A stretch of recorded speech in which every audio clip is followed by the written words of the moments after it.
Une entrée digne d'une boxeuse professionnelle. Il y a encore 3 mois, Kylie Bernie n'était jamais montée sur un ring.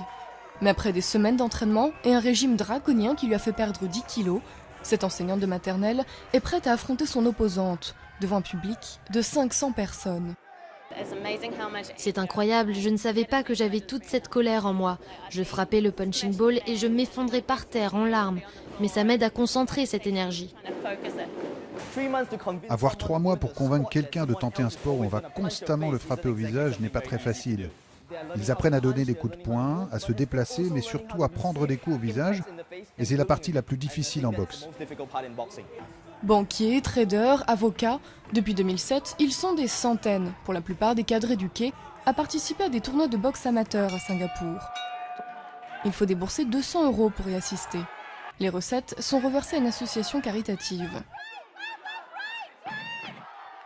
L'idée de cette compétition est partie d'une bagarre sur un terrain de rugby.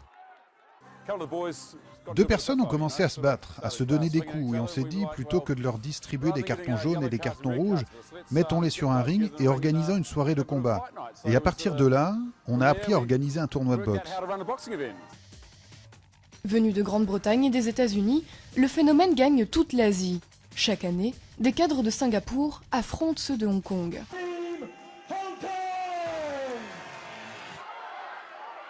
À l'issue de 3 rounds de 2 minutes, Kylie Bernie et son époux, lui aussi mordu de boxe, sont sacrés vainqueurs de la soirée.